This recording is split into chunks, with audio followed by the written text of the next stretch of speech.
E aí, pessoal, tudo bem com vocês? Sejam bem-vindos a mais uma aula de Biologia do Fica em Casa Aprendendo. Eu sou o professor Celso Ramos e nessa aula nós vamos estudar herança quantitativa.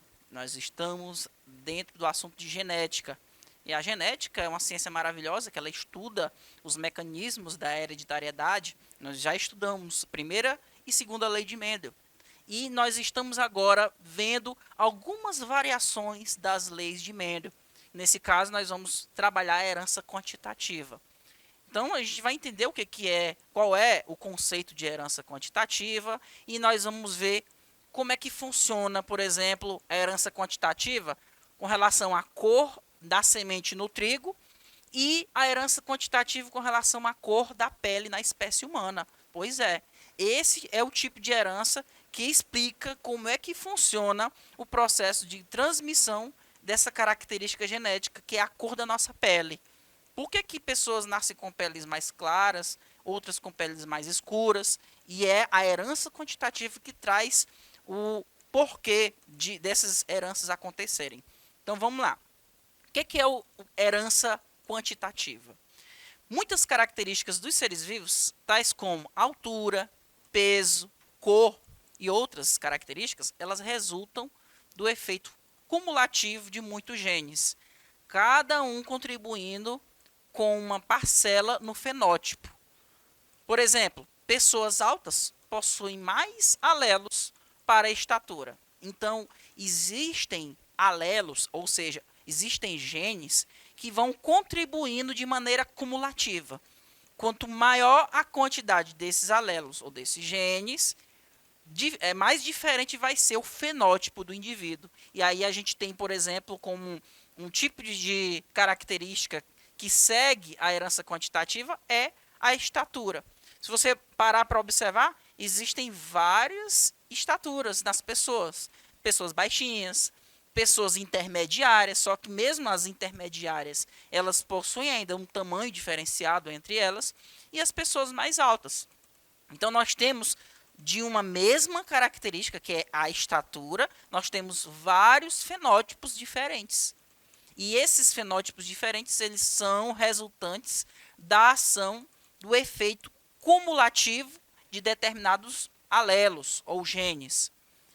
As características com herança poligênica, além do grande número de genótipos possíveis, sofrem forte influência do ambiente, o que acarreta mais a gama de variação fenotípica. Vamos entender o que essa afirmação está dizendo aqui. Primeiro, o que é herança poligênica? Herança poligênica é a mesma coisa que herança quantitativa, certo? Então, essas características que seguem a herança quantitativa, além de ter um grande número de genótipos possíveis, esses genótipos eles podem se diferenciar também, eles podem gerar fenótipos ainda mais diferentes, por causa da influência do ambiente. Vou explicar melhor para vocês. Imagina que eu tenho dois indivíduos com o mesmo genótipo, ou seja, tem a mesma constituição genética. O fator ambiental faz com que esses dois indivíduos tenham um fenótipo diferente, ou seja, o fator ambiente faz com que esses dois indivíduos que têm a mesma constituição genética, eles apresentem uma característica exterior diferente entre si. Aí você me pergunta, professor, mas não é o mesmo genótipo? Por que vai ter fenótipo diferente? Justamente por causa do fator ambiente. Lembra que fenótipo ele é o resultado da interação do ambiente com os genes, com o genótipo. Então, se eu tenho dois indivíduos de mesmo genótipo, mas que vivem em ambientes diferentes, eles podem ter fenótipos diferentes, certo?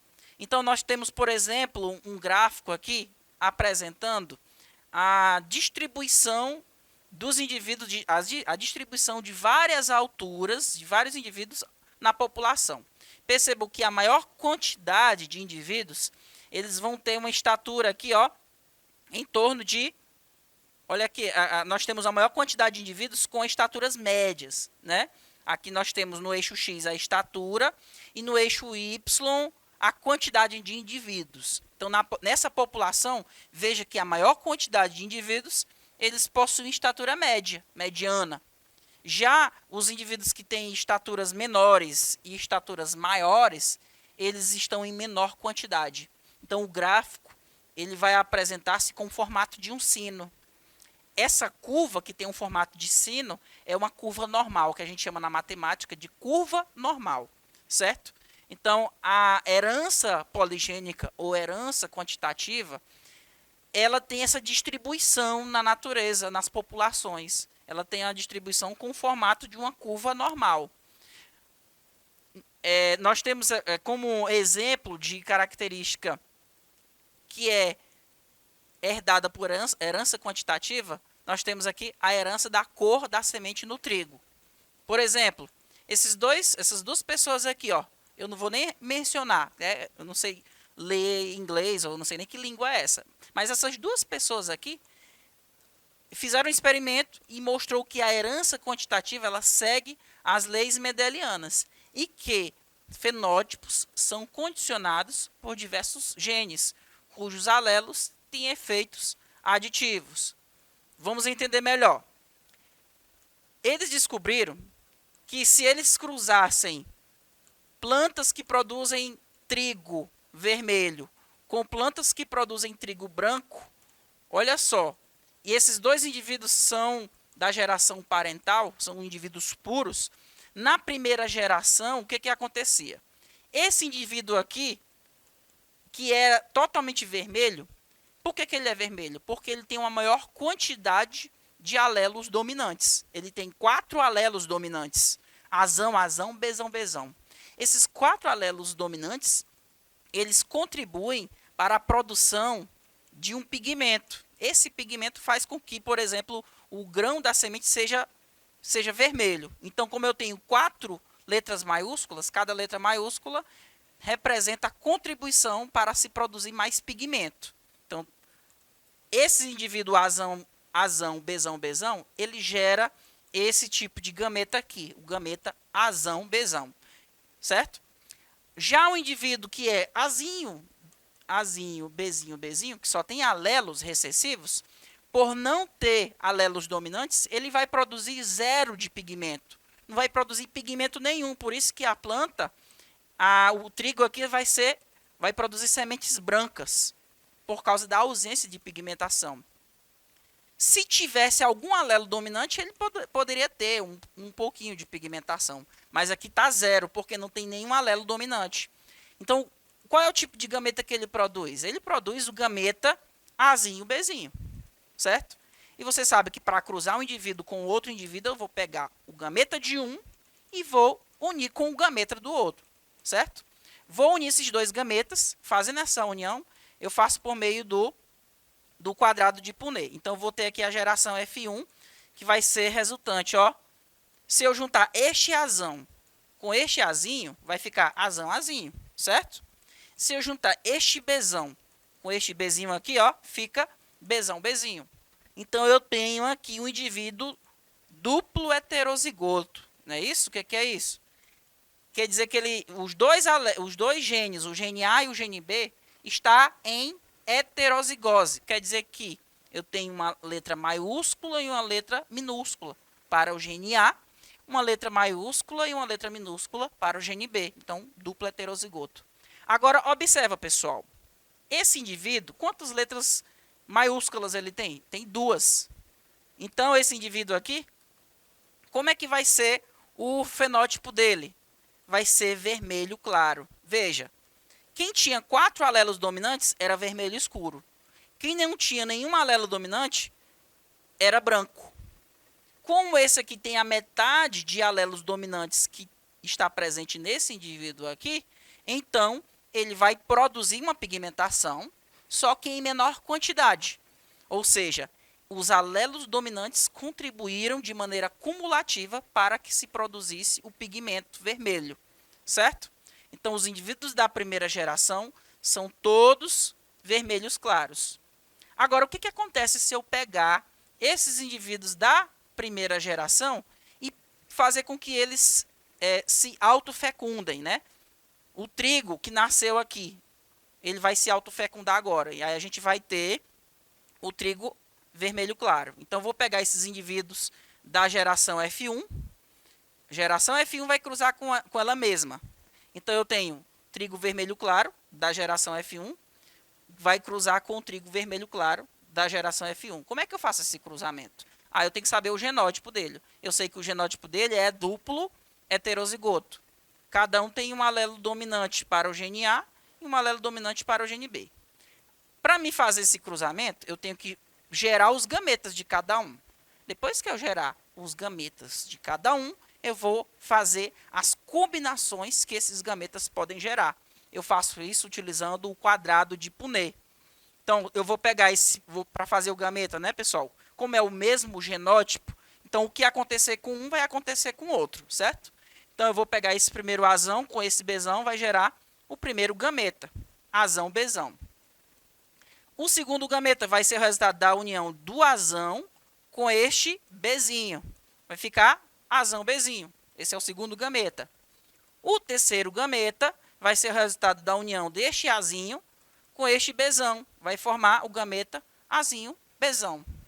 E por último, se eu juntar este azinho com esse bezinho, vai formar o gameta azinho, bezinho. Então, os gametas de um vai agora se unir com os gametas do outro. Vou utilizar o quadrado de Punnett. Como é que eu faço? Vou fazer um quadrado semelhante a esse. Então, ó, esse aqui são os gametas desse indivíduo aqui. E esses gametas aqui são esses aqui, ó, que eu gerei anteriormente.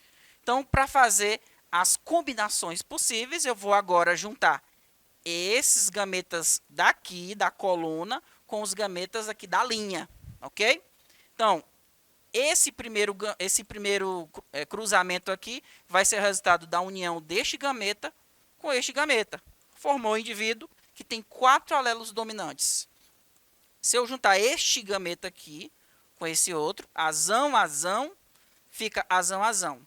Bezão, bezinho, bezão, bezinho. O resto é a mesma coisa. Esse aqui é resultado da união com esse. Tá aqui a combinação.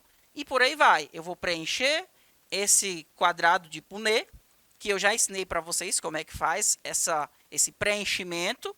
Então, eu tive aqui 16 combinações diferentes.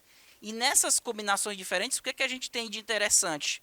Percebam que eu vou ter um indivíduo, vai ter 4 alelos dominantes, ó, que é o indivíduo azão, azão, bezão, bezão. Esse é o genótipo dele. Ele é duplo homozigoto dominante. Qual vai ser o fenótipo dele?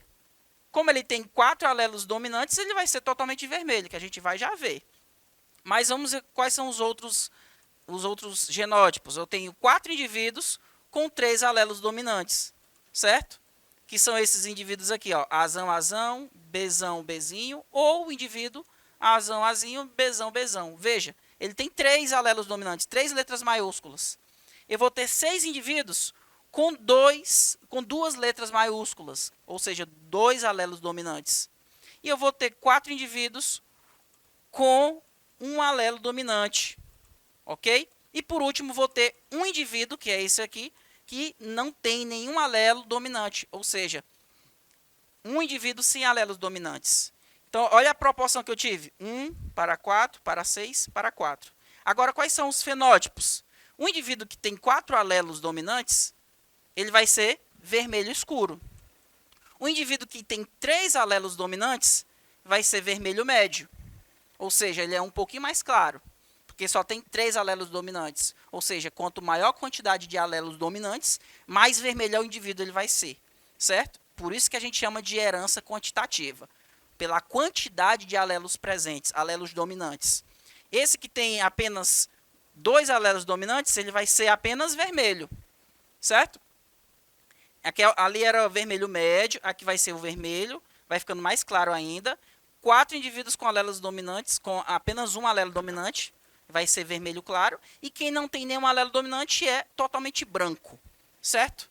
Então, percebam, pessoal, que nós temos 4 alelos presentes, mas esses 4 alelos que geram uma herança quantitativa, formou 5 fenótipos diferentes. Olha aqui, ó. O fenótipo vermelho escuro, 1, vermelho médio, 2, vermelho, 3, vermelho claro, 4 e o fenótipo branco, 5. Ou seja, eu tive 4 alelos, 4 letras no genótipo, gerando 5 fenótipos diferentes, ou 5 fenótipos possíveis. Daí, pessoal, nós podemos chegar a essa conclusão, que na herança quantitativa, certo? O número de poligenes, ou seja, o número de alelos, vai ser igual ao número de fenótipos menos 1. Veja, tenho quantos fenótipos? 1, 2, 3, 4, 5. O número de fenótipos nesse caso é 5. Então, como eu tenho 5 fenótipos, 5 menos 1, 4. Então, isso significa que dá 4 alelos envolvidos nesse processo de herança quantitativa. Então, a gente pode constatar realmente, ó, tem 4 letras nos genótipos. Ok, pessoal? Isso também me faz concluir a mesma coisa, que o número de fenótipos vai ser o número de poligenes mais 1. Eu apenas inverti essa fórmula, da mesma coisa. Ok? Pessoal, nos cruzamentos entre indivíduos duplo heterozigotos, eu posso utilizar, por exemplo, o triângulo de Pascal. O número de genes, nesse caso aqui, ele vai corresponder à linha do triângulo de Pascal, que deve ser procurada. Vamos entender melhor. Eu tenho quantos poligenes aqui? Eu tenho 4. 4 poligenes envolvidos. Qual foi a proporção fenotípica que eu obtive? 1 para 4, para 6, para 4, para 1. Ao invés de eu fazer esse cruzamento todinho aqui, que eu fiz, eu posso utilizar o triângulo de Pascal. Como? Veja, aqui no triângulo de Pascal, essas linhas representam a quantidade de genes envolvidos. Tenho 4 genes, então eu conto aqui, ó. A primeira de cima vai ser 0, 1, 2, 3, 4. Veja que aqui eu tenho a mesma proporção que eu encontrei aqui. Eu não precisei, nesse caso, fazer o quadrado de Punnett. Se você souber fazer o triângulo de Pascal, você consegue encontrar essa proporção fenotípica. Aí você me pergunta, professor, eu não sei como é que faz o triângulo de Pascal. É simples. O triângulo de Pascal, você começa escrevendo o número 1 lá em cima. Ao lado desse número 1, você coloca 2 números 1 na segunda linha. A terceira linha vai ser o seguinte, você vai somar esses 2 números 1 mais 1, 2. E aqui na lateral você coloca o 1, repete o 1. A quarta linha, aliás, a linha número 3, você vai fazer o quê? Você vai pegar esse 1 mais 2 aqui, ó, é igual a 3. A mesma coisa, você vai pegar esse 2 mais 1 igual a 3. E nas laterais você repete o 1. Da mesma coisa, você vai chegar aqui, ó, na quarta linha. Você vai pegar 1 mais 3, vai dar esse 4 aqui. Esse 3 mais 3 vai dar 6. 3 mais 1 é 4. E nas pontas você sempre repete o 1. Então, isso vai acontecendo por várias vezes. Então, assim você consegue, com o triângulo de Pascal, determinar qual é a proporção fenotípica resultante do cruzamento entre indivíduos que são duplo heterozigoto. O que é o duplo heterozigoto? Aquele indivíduo que é Azão, Azinho, Bzão, Bzinho, certo? No caso dos indivíduos que têm 4 genes, 4 poligenes. Foi o que eu mostrei para vocês aqui. Quando tem 4 poligenes, no cruzamento entre duplo heterozigoto, eu tenho essa proporção fenotípica. E esses são os fenótipos que são gerados aqui, pessoal, com relação à pele humana. A pele humana também é um tipo de herança quantitativa. Nós podemos citar um caso clássico, onde se envolve, por exemplo, 5 fenótipos possíveis. O indivíduo que é negro, ele vai possuir, ó, 4 alelos dominantes. Quanto mais alelos dominantes, mais escura vai ser a pele do indivíduo. O indivíduo mulato escuro tem 3 alelos dominantes. O mulato médio, apenas 2. O mulato claro, 1 alelo dominante. E o indivíduo que tem a pele mais clara, ele vai ter uma menor quantidade, aliás, ele vai ter 0 quantidade de alelos dominantes. Então, pessoal, herança quantitativa é isso. É você analisar qual é a quantidade de alelos efetivos presentes. Ou seja, nesse caso aqui, qual é a quantidade de alelos dominantes que estão presentes. Essa quantidade de alelos dominantes, ela vai gerar fenótipos diferentes, vários fenótipos. Quanto mais alelos dominantes, mais diferentes serão os fenótipos que estarão presentes no indivíduo. Pessoal, até a próxima. Tchau, tchau.